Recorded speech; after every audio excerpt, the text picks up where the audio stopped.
particular instance. In 73% of the crimes, the youth go to meet the offender on multiple occasions for multiple sexual encounters.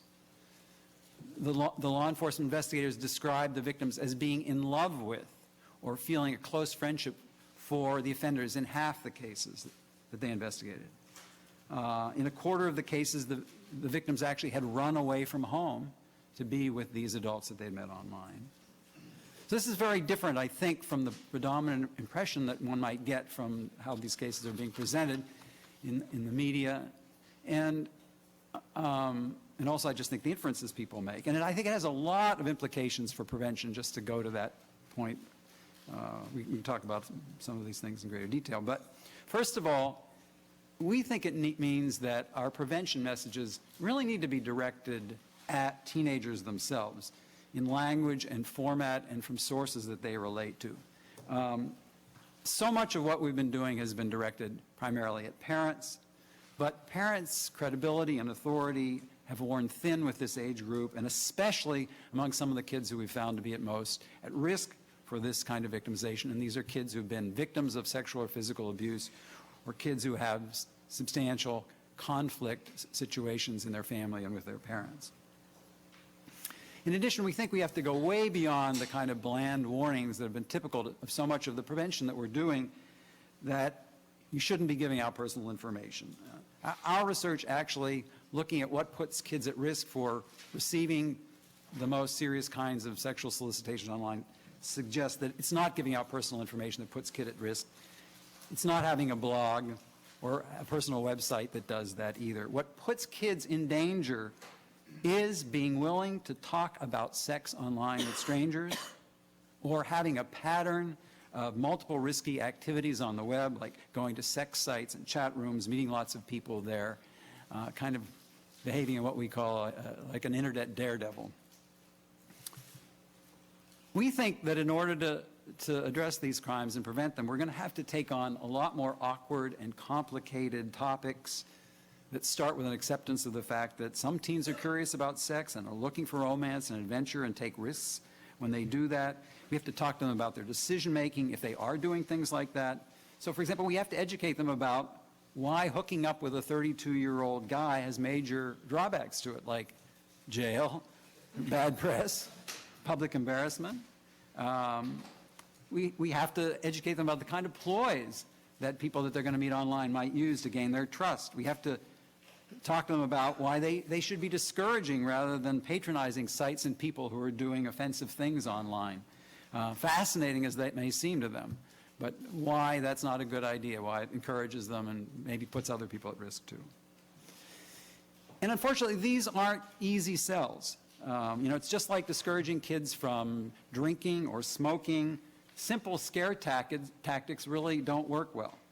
The effective strategies require deft maneuvering within the complications of teenage psychology, and I don't think we really know all the answers to that yet. We haven't got it figured out. It's going to take more careful development and testing.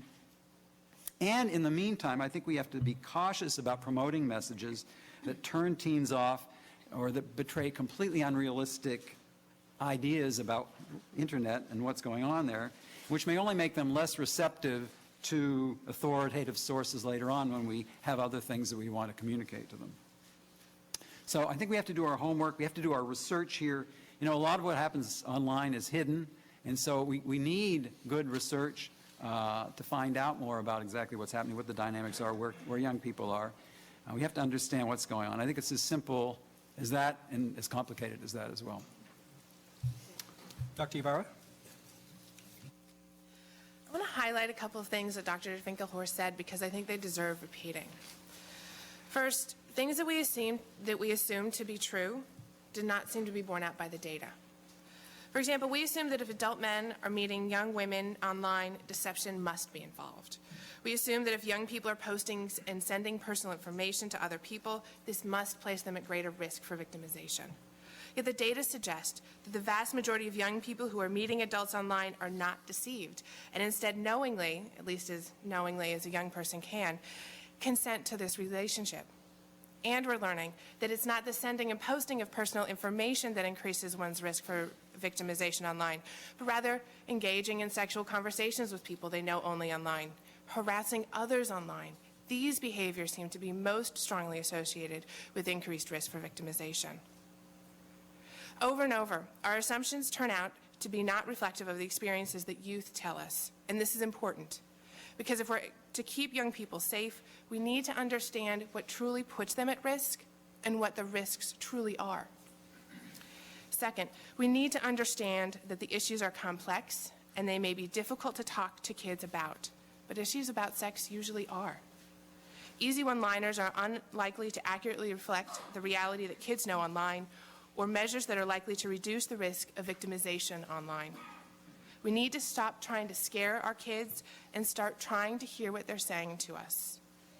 One child told me about seeing a website that shows dead and dying people, some know it as a snuff site. And she was really kind of disturbed by what she saw. When she tried to talk to her parents about it, though, they thought that she was kidding. And so they refused to even engage in a conversation. It's not that they're bad parents, they're just not listening to what their child is saying. We need to listen to what our youth are saying to us. I also hear about how parents are so overwhelmed with new technology, MySpace, instant messaging, everything, that they don't even know where to start. It's almost as if this new technology is so new that it requires new parenting skills. But the same rules apply. Just as you need to know where your children are before, during, and after school and who they're with and what they're doing, the same applies for the internet. It's as simple as talking to your kids about who they're with, where they are, and what they're doing online. And I want to make clear that all adults need to be talking to kids. The responsibility does not lie just with parents. That includes teachers, legislatures, babysitters, aunts and uncles, all of us. And by kids, I don't mean just young kids. I mean middle teenagers and especially older teenagers, because it's the older teenagers that are most frequently reporting the harassment and sexual solicitation. We need to understand the internet from their perspective, what it is and what it isn't. And by doing so, we can help them understand even more what the internet is and what it isn't. Otherwise, they're likely to think that we just don't get it and ignore what we're saying, and they might be right. Third, we need to put data in perspective. One victimization is one too many. You watch the television, however, and it makes it seem as if the internet is so unsafe that it's impossible for young people to engage on the internet without being victimized. Yet based upon data compiled by Dr. Finkelshor's group, of all the arrests made in 2000 for statutory rape, it appears that 7% were internet initiated. So that means that the overwhelming majority are still initiated offline. And I want to talk about the statistic that a lot of us are familiar with, this 1 in 5 young people are targeted by unwanted sexual solicitation. It's now 1 in 7. What do we mean by unwanted sexual solicitation? Because there's a lot of unclarity. When we talk about unwanted sexual solicitation, we're talking about being asked to talk about sex, being asked to provide personal sexual information, or being asked to do something sexual when the young person is not comfortable with it. And these can be very serious and upsetting events. This is different, however, than being solicited for sex. If we are to keep our kids safe, we need to work with data, and we need to know what these data are telling us about the risks that youth are facing online as well as offline. And I also want to highlight another type of internet experience that youth are facing, which is cyberbullying. The estimates vary, mostly because measurements still vary, but it appears that between 3 and 7% of young people are targeted by frequent bullying on the internet and text messaging. And by frequent, I mean at least once a month or more often. We find that youth who are targeted for internet harassment are sometimes distressed by the incident. They're more likely to report social problems, depressive symptomatology. They're more likely to report interpersonal victimization, being